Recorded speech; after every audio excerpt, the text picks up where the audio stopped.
Today we are going to be discussing the Functional Behavior Assessment and Behavior Intervention Plan for Winston Freeman, the student in our case study. So let's jump right in.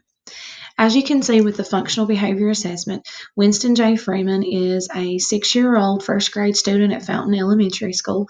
His primary disability is hearing impairment, but it is also to be noted that he has been diagnosed with autism and ADHD as well. He currently lives with his grandmother and his twin brother. His grandmother is his primary guardian, as his mother is not a notable figure in his life and she sees him only infrequently.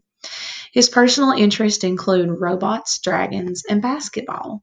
Other notable figures in his life would also include his teachers, peers, and his basketball coach. Winston prefers to work with manipulatives and involve physical movement in his learning opportunities when possible, and he also enjoys working with computers. He does best when he is working in small pull-out groups and when he receives frequent verbal praise and attention from his teacher. He excels in the subject of mathematics, but because of his hearing impairment, he does struggle with reading and writing. In the past, token systems have been used to encourage positive behaviors. Teachers have also attempted to reward him with tangibles such as his favorite candy, which are sweet tarts.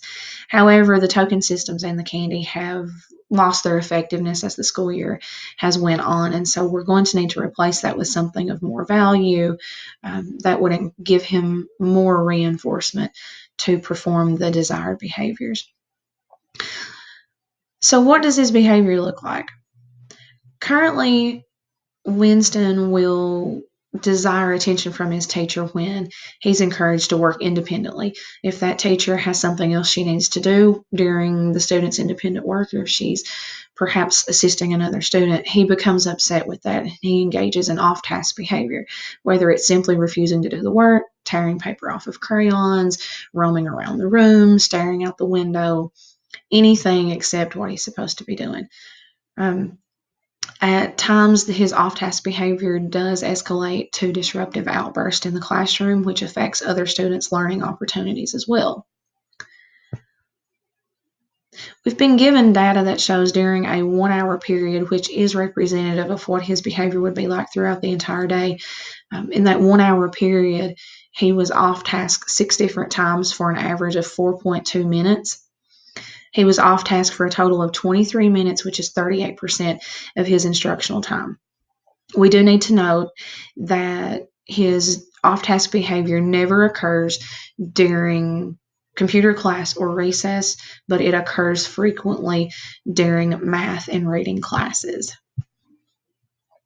So, of course, we need to proceed with a meeting and review the information and try to come up with a plan for Winston to encourage on-task behavior and help correct the issues that we're having now. We've talked about the duration, when and where the behavior occurs most or less. Now let's talk about the intensity real quick. The behavior that Winston currently engages in is still of mild intensity. It does disrupt others in the immediate area because he is roaming around the room, or the outbursts obviously are going to take the student's attention away from what they're supposed to be doing. However, no one's safety is at risk, so at this point his intensity would still be mild. Also, currently, consequences are simple reminders at this point in time that he needs to be on task. And so we're going to jump over to the behavioral intervention plan in just a second to discuss what we can do to help him out. So lastly, let's just go over the hypothesis regarding the function of behavior for Winston.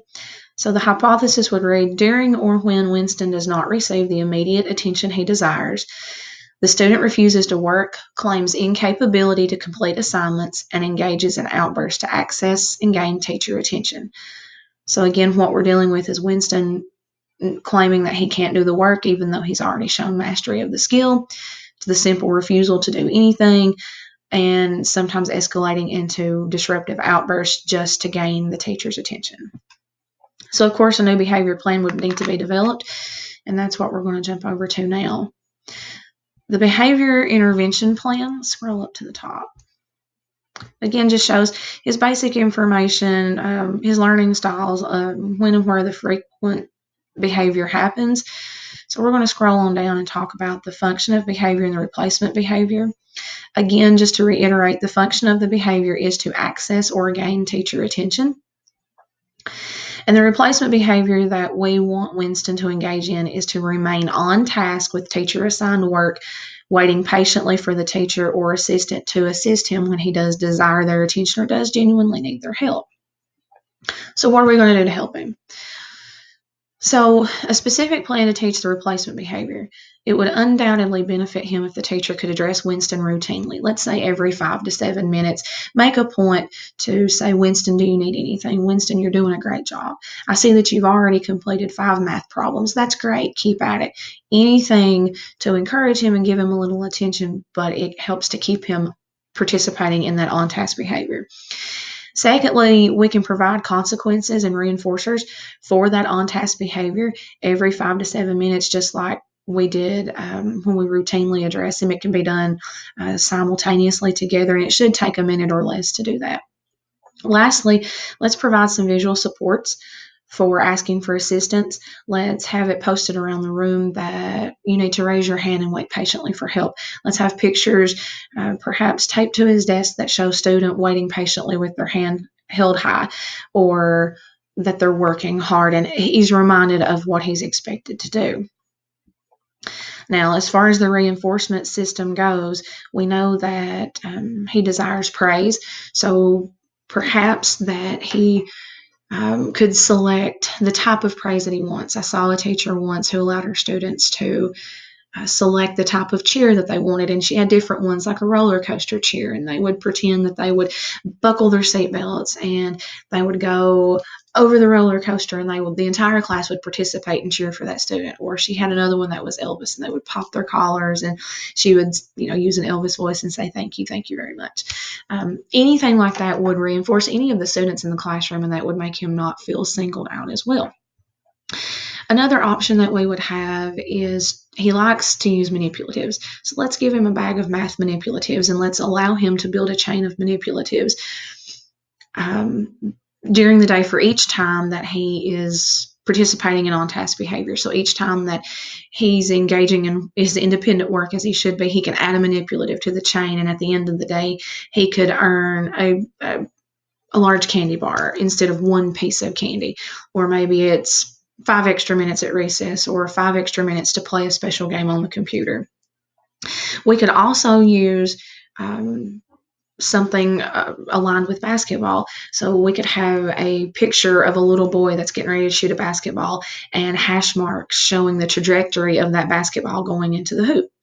Each time that he participates in on-task behavior, Winston can move that basketball 1 slash mark along the trajectory line until he goes into the hoop. And once he does get that ball into the hoop, that shows that he's remained on task for an acceptable period for that day.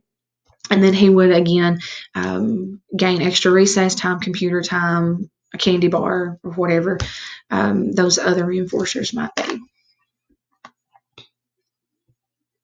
So obviously we would expect him to increase the amount of time that he participated in on-task behavior as we go.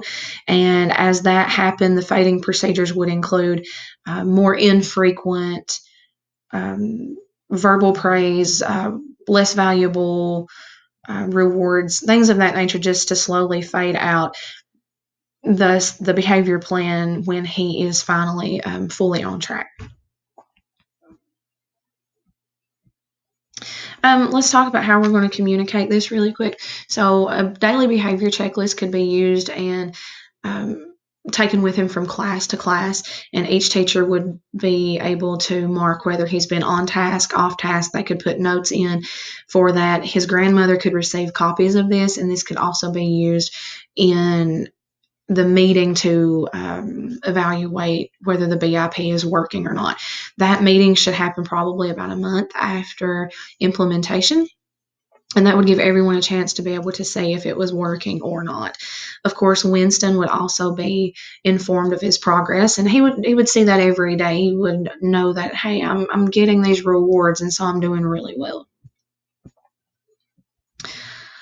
Data collection for the BIP and to see if it's being effective would include simply continuing to record how many times he's disruptive during class and how often that lasts. And of course, we want to see a continual decrease throughout the implementation of the BIP. So lastly, again, the target behavior was engaging in off-task activities. The function of behavior was to gain a teacher attention, and the replacement behavior we desire is to remain engaged in on-task behavior while waiting patiently for assistance. Strategies to implement are reward with manipulatives for the reward system, or the basketball system where he can move the basketball along the trajectory line. We also want to continue to give him verbal praise frequently and positive marks on his behavior chart. When the problem does occur, we would remove privileges such as computer time, tangibles, recess time, or the other positive consequences that we had talked about earlier.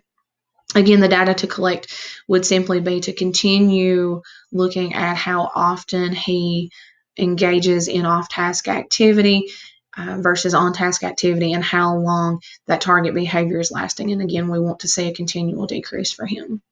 Additional considerations, we want to post those expectations and offer frequent feedback again, and incorporate his interest into his lessons as much as possible. There's no need for a crisis plan at this time, as the intensity is mild.